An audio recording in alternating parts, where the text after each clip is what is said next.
What's up, my guys? What's up, my girls? Welcome back to the Dani Flo podcast. I'm your boy, Dani Flo. This is the Dani Flo podcast where I share my philosophy of life. I'm a young 28-year-old Catholic dad and father. I attend university part-time and I major in philosophy. On this episode of the Dani Flo podcast, we're going to discuss the third Hispanic conservative value. The first is God and religion. The second is starting and raising a family. I have episodes on both of those values for your listening pleasure. However you found this channel and this video, please stick around, and if you like the video, go ahead and like it, go ahead and share it, turn on post notifications, leave a comment telling me what you think, what you thought, whether you agree or disagree, which value you think is worth conserving, what values you think are worth conserving. So let's get into it. The third Hispanic conservative value is the freedom to work and keep the majority of your money. These values are connected, right? They're not really in isolation. I think you can isolate them, and you can probably have reasons to isolate them and talk about them independent from one another, but these kind of flow for me. Hispanics, people from Spanish speaking countries, people who still speak Spanish today, have historically been religious. Now, I'm a Mexican American, in as far as you can consider me a Mexican American. Both of my parents were Mexican, but I was born here in the United States. Mexicans have historically been religious. We were pagans, and then we converted to Catholicism.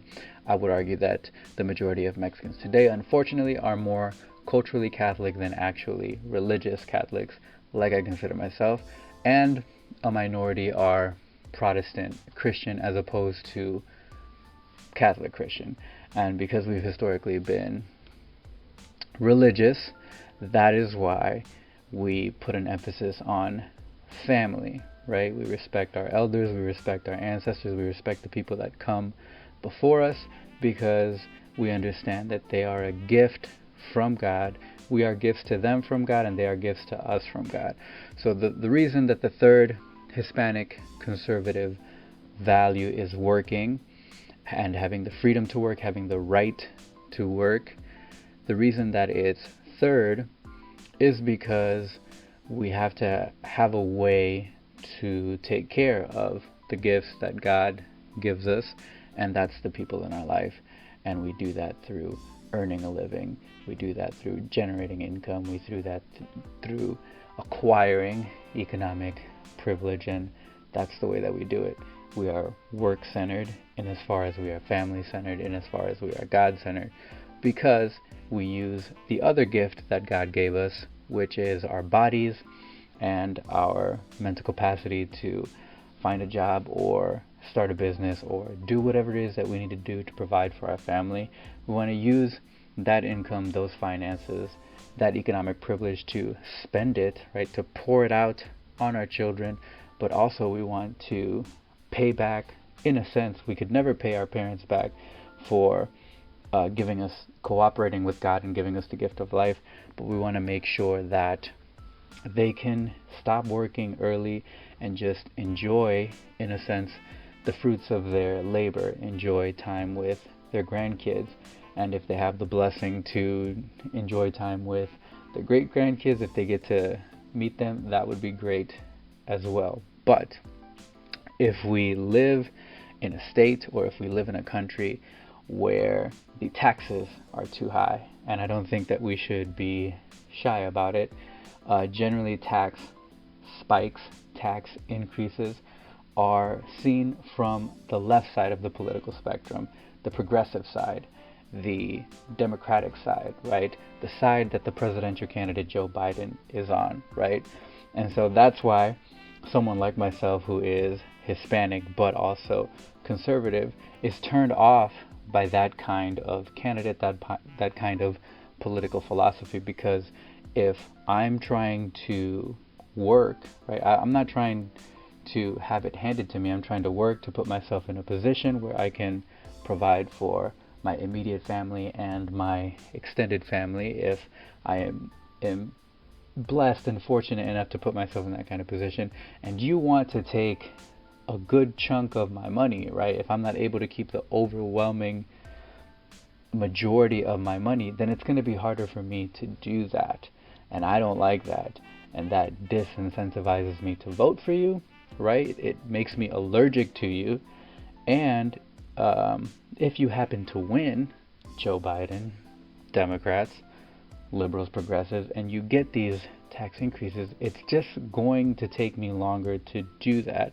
And here's another thing. You want to use this money for all of these wonderful social programs. I'm not against social programs, right? But I think that I could do a better job if I had the overwhelming majority of my money to spend it on charity. But if you're taking a good chunk of it, right, if you're taking 30-40%, then that also disincentivizes me to be charitable, right? Because first I'm worried about my children, right? Then I'm worried about my parents, then I'm worried about my grandparents, then I'm worried about my extended family, then I'm worried about, my community and my extended neighbors in the human race. And so that is why I think it's worth conserving the idea that we should have the freedom to work, the right to work, but also to keep the majority of the fruits of our labor, right? And that is why someone like me, or someone who thinks that value is worth conserving, they don't have anywhere else to go but to the right side of the political spectrum, right? And I was thinking about this, and how come presidential candidates for state governor, for state representative, for senator, how come no one ever runs their campaign on no more tax rates, let's just be responsible with the money that we are already collecting, and how about we eventually work towards decreasing taxes so that people can keep their money and do what they see fit. And so, my guys and my girls, I want you to think about that, right? There are people that have their mind made up. I think that generally adults convince themselves into the position that they are. And then there are people like me who have the desire, I guess, to share how I convinced myself into that position, and that's what I'm doing. I'm not necessarily trying to convince you, my guys and my girls. I'm telling you what convinced me, what I think is a strong reason, a strong argument, that is part of my philosophy of life, and it might convince you, it might not. But think about it. Think about it. Do you think you are in a better position to spend your money? And if you are, then you should keep the overwhelming majority of it. And let's say you're irresponsible with your money, it doesn't make sense to then give it to someone else to be irresponsible with just because you were going to be irresponsible with it. How about you just learn to be responsible with your money? Think about it. Let me know in the comments whether you agree or not. It's okay if you don't agree. Share this video with your bestie, maybe your nextie bestie as well. Subscribe, hit the bell to notify you when I upload a new podcast episode. If you're listening to the audio version, thank you so much for listening to the audio version. Whatever way you can review it or follow me or subscribe on the audio version on the podcast platform that you're listening to. Some are listening on Apple, some are listening on Spotify. So subscribe and follow however that works on the platform that you're listening to, and keep listening. And thank you so much. I will see you on the next episode. And until then, remember what Venerable Archbishop Fulton J. Sheen taught us: your life is worth living. Love you, my guys and my girls. Bye.